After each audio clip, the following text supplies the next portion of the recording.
سورہ کوثر کا یہ وظیفہ بڑی مشکل سے ملا ہے۔ 200 ارب بھی مانگو تو انشاءاللہ تعالی ملیں گے۔ بسم اللہ الرحمن الرحیم۔ السلام علیکم ورحمۃ اللہ وبرکاتہ۔ محترم ناظرین کرام، آج آپ کو سورہ کوثر کا ایک بہت ہی نایاب اور مجرب وظیفہ بتا رہے ہیں۔ آپ نے یہ وظیفہ صرف اور صرف 3 دن کرنا ہے۔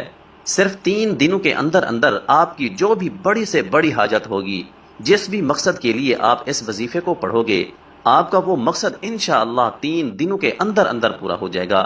آپ کا مقصد کوئی بھی ہو، آپ کی حاجت جتنی مرضی بڑی ہو، چاہے آپ کی پریشانی کوئی بھی ہو، آپ جس بھی مقصد کے لیے اس وظیفے کو پڑھو گے، آپ کا وہ مقصد انشاءاللہ تعالی 3 دنوں کے اندر ہی اندر پورا ہو جائے گا۔ لیکن واضح کر دیں کہ آپ نے یہ وظیفہ صرف جمعرات، جمعہ اور ہفتے والے دن ہی کرنا ہے، یعنی جمعرات سے شروع کریں اور ہفتہ کو مکمل کر لیں۔ آپ نے 3 دن یہ وظیفہ کرنا ہے۔ انشاءاللہ یہ وظیفہ کرنے سے آپ کی ہر جائز حاجت پوری ہوگی اور آپ کی بڑی سے بڑی پریشانی ختم ہو جائے گی۔ آپ چاہے یہ وظیفہ اپنی خود کی شادی کے لیے کر رہے ہیں یا پھر آپ کی بیٹیوں کی شادی نہیں ہو رہی، اس کے لیے کر رہے ہیں، انشاءاللہ تعالی آپ کو اس میں بھی کامیابی ملے گی۔ اگر آپ بے روزگار ہیں تو آپ اس کے لیے بھی یہ وظیفہ کر سکتے ہیں۔ اگر آپ کے دشمن ہیں اور ان سے چھٹکارا پانے کے لیے بھی آپ یہ وظیفہ کر سکتے ہیں۔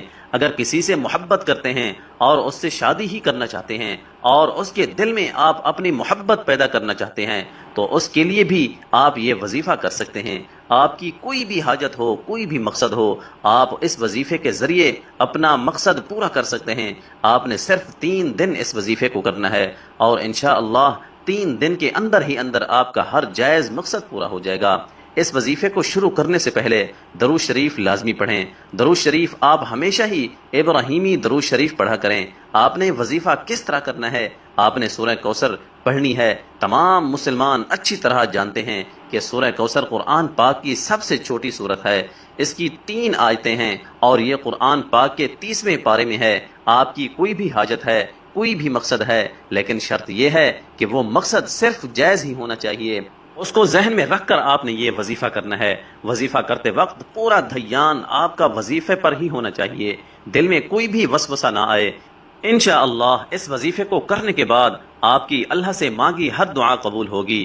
آج کا وظیفہ خاص طور پر ان تمام بہنوں اور بھائیوں کے لیے ہے جو شدید پریشان ہیں، جو اکثر کہتے ہیں کہ ہم مالی طور پر شدید پریشان ہیں، ہمارے رزق میں رکاوٹیں ہیں، ہمارے رزق میں مسئلے مسائل ہیں، اور کہتے ہیں کہ ہم جس کام میں بھی ہاتھ ڈالتے ہیں ہمیں تو صرف نقصان ہی ہوتا ہے، ہمیں تو ایسا لگتا ہے کہ ہمارا رزق بالکل بند ہو چکا ہے، کوئی راستہ ہمیں سمجھ ہی نہیں آتا، اندھیرے میں ہی ٹامک ٹوئیاں مار رہے ہیں۔ آپ ہی ہمیں بتائیں کہ ہم کیا کریں، ہم ایسا کون سا خاص وظیفہ پڑھیں؟ لیکن اگر کوئی وظیفہ کریں بھی تو ہمارا کیا گیا، کوئی بھی وظیفہ اثر ہی نہیں کرتا۔ تو ناظرین کرام، آج ان تمام بہنوں اور بھائیوں کے رزق اور دولت کے جتنے بھی مسئلے مسائل ہیں، انشاءاللہ تعالی وہ سارے کے سارے حل ہو جائیں گے۔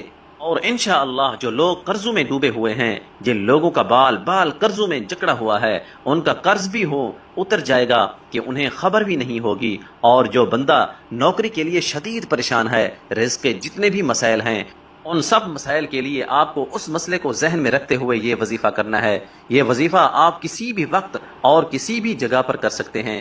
بے شک آپ اسے چلتے پھرتے کر لیں یا پھر جہاں بھی آپ موجود ہوں، کچن میں موجود ہوں، چارپائی پر ہوں، سفر میں ہوں، یا گھر میں کوئی کام کر رہے ہوں، باہر کسی پارک میں چہل قدمی کر رہے ہوں، یا پھر کھیتوں میں کام کر رہے ہوں، آپ بآسانی اس وظیفے کو کر سکتے ہیں۔ اس وظیفے کو پڑھنے کے لیے وقت کی بھی کوئی پابندی نہیں ہے، کسی بھی وقت آپ یہ وظیفہ کر سکتے ہیں۔ کام کر رہے ہیں، دن رات، صبح شام، بارش میں یا آندھی میں، غرض آپ ہر وقت کر سکتے ہیں۔ اگر آپ نوکری پر ہیں تو آپ اس سے مزید بہتر اور مزید اچھی نوکری چاہتے ہیں، یا نوکری پر آپ کے کسی سینئر کے ساتھ مسئلے مسائل چل رہے ہیں اور آپ چاہتے ہیں کہ میں ہی کامیاب ہوں، اس کے لیے بھی آپ یہ وظیفہ کرنا چاہتے ہیں، یا کسی بھی رزق کے مسئلے کے لیے آپ یہ وظیفہ کریں، لیکن اس مسئلے کو ذہن میں رکھتے ہوئے ہی یہ وظیفہ کریں۔ آپ کو اس عمل کو کرنے سے پہلے نیت لازمی رکھنی ہے کہ مجھے فلاں قسم کا کام ہے اور مجھے اتنی رقم مل جائے، انشاءاللہ تعالی اللہ پاک آپ کو اس سے کئی درجہ زیادہ عطا کر دیں گے۔ ناظرین کرام، اس وظیفے کے اتنے فائدے ہیں کہ کسی نے جب بھی یہ وظیفہ کیا اس کے فوائد اس کو اتنے ملے کہ اس نے پھر اپنی زندگی میں کبھی یہ وظیفہ چھوڑا ہی نہیں، اور پھر اس نے آنے والی ساری زندگی مستقل یہ وظیفہ کرنے کی عادت بنا لی، اور اب بھی وہ ان 3 دن لازمی یہ عمل کرتے ہیں۔ جب آپ لوگ سب سے پہلے یہ وظیفہ کرنے لگیں تو کوشش کریں کہ اس وقت بھی باوضو ہو جائیں۔ وضو کرنے کے بعد اگر آپ لوگ گھر میں موجود ہیں تو سکون سے ایک جگہ بیٹھ جائیں۔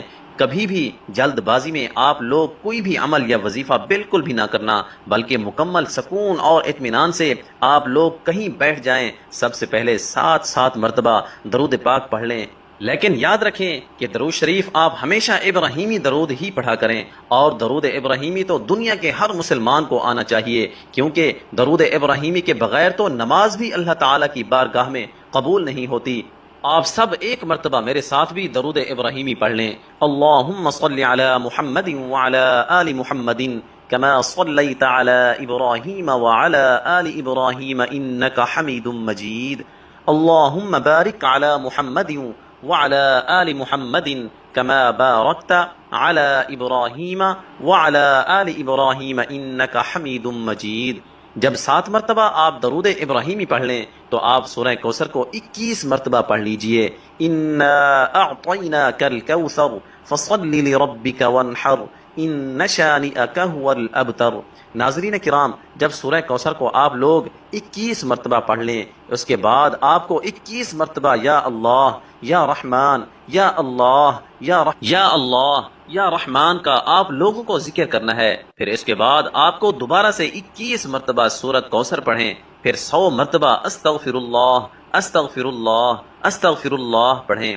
اس کے بعد آپ کو آخر میں دوبارہ یا اللہ یا رحمان یا اللہ یا رحمان یا اللہ یا رحمان کا 21 مرتبہ ذکر کرنا ہے۔ لیکن اگر اس کی تعداد کچھ اوپر بھی ہو جائے تو کوئی مسئلہ نہیں، لیکن کم سے کم 21 مرتبہ آپ کو یا اللہ یا رحمان کا ذکر لازمی کرنا ہے۔ اس کے بعد آخر میں آپ لوگ 7 مرتبہ درود پاک پڑھ لیں۔ اس کے بعد آپ کو دعا مانگنی ہے۔